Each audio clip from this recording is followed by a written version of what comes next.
The movies feel a size smaller today.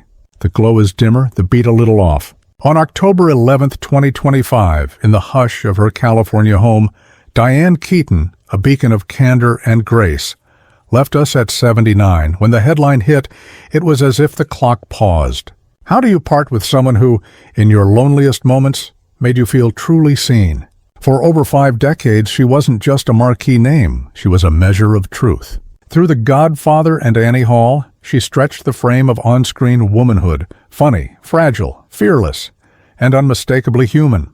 Behind that signature smile lived private solitude and heartbreak, the raw material she alchemized into art. She could turn ache into laughter and quiet into music. Losing her isn't simply saying goodbye to an actress. It feels like watching a monument lower into the horizon. A gentle flame that warmed generations going still. If this remembrance resonates, tap like in her honor, and add R.I.P. Diane Keaton below as a small candle of love to light her way. To understand who she became, start with the silence that shaped her. Born January 5, 1946 in Los Angeles, she grew up where Polish was prized and feelings tucked away. Her father, Jack Hall, a civil engineer, believed in steady structure. Her mother, Dorothy Diane Keaton Hall, crowned Mrs. Los Angeles 1955, carried a performer's spark that everyday life slowly dimmed. The home looked picture perfect. The conversations were not. We didn't talk about feelings, Diane later said. We lived inside them. As a child, she watched her mother's dream fade, not with fireworks but drip by drip. The applause swapped for the sound of dishes, the mirror reflecting fatigue. Standing in a kitchen doorway at 9, she made a promise to herself, "I will not disappear." Then again, she would write that her mother's life felt like a warning, not a map. High school put a lamp in that darkness. Under stage lights, shaking yet brave, she played Blanche Dubois and felt truly seen. It wasn't acting, she said. It was survival. By 1966, at 20, she climbed aboard a Greyhound to New York with 1 suitcase, 2 scripts, and enough courage to keep moving. She enrolled at the neighborhood playhouse, dropped Hall, and claimed her mother's name, Keaton, as both tribute and revolt. Each Miss Keaton, spoken aloud, was a way of saying her mother's name, too. New York greeted her with slate skies and hard edges. On the Upper West Side, the wallpaper curled, the radiator coughed, and winter slipped through the window. Mornings brought audition lines that ended in not the type. Afternoons meant waitressing. Nights were basement stages, smoke thick as fog, where she sang for coins. She split sandwiches with classmates, walked to keep warm, and wrote by candlelight when the lights went out. I stayed because I was afraid, she'd say. Fear became my engine. 2 years on, in 1968, the call came. Hair needed someone unvarnished and real. She auditioned barefoot, nervous, and alive, and the director murmured, "Don't change a thing." Under that heat of the stage, the silence inside her finally cracked open. I built myself out of fear, she later confessed. Each no became scaffolding. Every overdue bill tempered her resolve. Soon the silence gave way to applause. The Godfather landed in 1972. As Kay Adams, she stood across from Al Pacino's Michael Corleone, quiet, clear-eyed, bearing witness to ambition and loss. It gave her more than visibility. It gave her voice. Annie Hall followed in 1977, bringing an Oscar and an icon. Turtlenecks, nervous laughter, sincerity you couldn't fake. Her imperfections became revelation, but bright lights cast shadows. New scripts arrived with a dare. Can you match that again? She worked until her eyes burned, rewrote between scenes, slept less, reached higher. I thought success would make me whole, she admitted. Maybe it just let me be broken in public. Reds in 1981 asked for everything. She gave it and felt hollowed out when the cameras stopped. The mid-1980s brought slips. The Little Drummer Girl, 1984, struggled, returning barely half of its $8 million budget. As Hollywood chased newer faces, Diane stepped back, not to retreat, but to protect what was true. The applause fades, she told a younger actress. The work is what saves you, she wrote, directed, and rebuilt, slowly and deliberately. And then there was love, the kind people whisper about for years. She and Al Pacino met in 1971 on The Godfather. She was 25, he 31. What bound them wasn't spectacle. It was recognition. Two private souls tuned to the same frequency. I was crazy about him from the start, she said. Between takes, they shared quiet instead of performance. Simple dinners, windows down, Sinatra on the radio, Sunday morning daydreams that felt close enough to touch, on screen. The Godfather saga mirrored what they couldn't quite name off-screen, longing without resolution.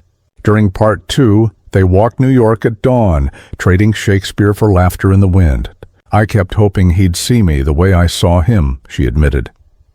By 1990, during The Godfather Part the Third in Rome, she was 44, hope still burning low and steady. One evening, in honey gold light, she finally asked the question she'd carried for 20 years. Marriage or goodbye? No shouting followed, just a devastating quiet. He didn't have to say no, she remembered. The silence said it. She packed softly, left before first light, and watched Rome shrink beneath the plane's wing, a life she'd never enter. Days later came another blow, her father's collapse, a brain tumor. Hospitals, fluorescent corridors, whispered prayers.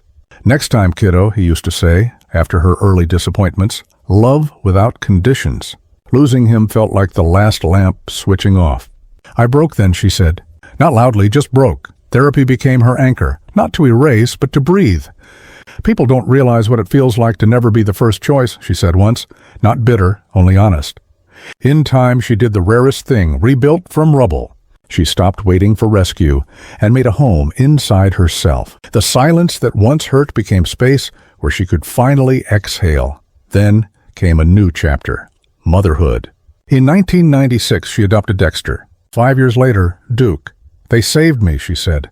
The rooms filled with tree houses, school lunches, late-night talks, laughter that didn't leave.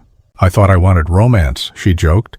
Turns out I wanted family. Recognition circled back in 2017 at the AFI tribute. Under chandeliers and applause, Al Pacino took the stage. I love you forever, he said. The room erupted. Diane didn't cry. She smiled, the seasoned smile of someone who had already carried love as a gentle ghost. Her last years were the life she chose, calm, intentional. Early walks through her Brentwood garden, silver hair catching the morning, a warm cup, and an open journal within reach. On October 11th, 2025, the sunlight arrived soft. Her glasses rested on an open page about love.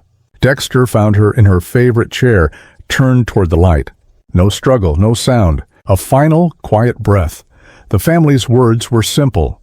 Diane Keaton passed peacefully, surrounded by light and the world she built. Outside, candles appeared. White turtlenecks were folded on the gate. A handwritten note. You made us brave enough to be ourselves. Tributes arrived from Meryl Streep, Steve Martin, Bette Midler, Leonardo DiCaprio, all saying in their own ways that she made vulnerability heroic. That night, the Academy's montage glowed. Annie Hall, Reds, Marvin's Room, Something's Gotta Give. Over piano, her voice, Love is the greatest risk. I'd take it again. Across living rooms, people cried, not only for nostalgia, but because she had drawn a map for being human. Her legacy lives in places you can walk through too. At her passing, her net worth was estimated at over $100 million, every dollar with a story. Her cherished Brentwood home, valued near $30 million, was her masterwork. Ivy, light, reclaimed wood, walls lined with her photographs. The quiet house, she called it. Dexter and Duke chose to keep it as she left it. She restored buildings the way others mend hearts. She sold a 1927 Spanish revival in Beverly Hills to Madonna for nearly $6.5 million and revived landmarks featured in Architectural Digest. A Sullivan Canyon property linked to her has been valued at $28.9 million. I love buildings like some people love people, she said. You can save them. In her garage, a 1960s Mercedes Pagoda beside a G-Class SUV. In her closets, rows of black turtlenecks and brimmed hats. Her identity, curated with care. She organized her estate with the same intention she brought to her craft, primarily for Dexter and Duke, and for causes close to her heart, the National Trust for Historic Preservation, the Los Angeles Conservancy, mental health efforts. A friend recalls a margin note, restore what time takes. To her children, you were my lasting story. In a sealed envelope, don't sell the garden.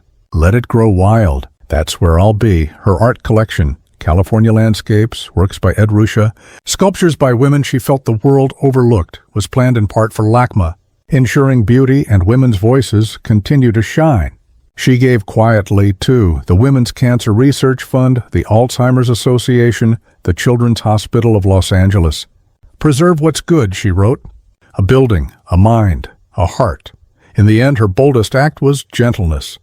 She proved solitude isn't emptiness, aging isn't decline, and love, no matter its ending, is worth the risk. She often said acting wasn't pretending, it was confessing. And confess she did, with a laugh that trembled, eyes that held oceans, and a courage that made strangers feel like they belonged.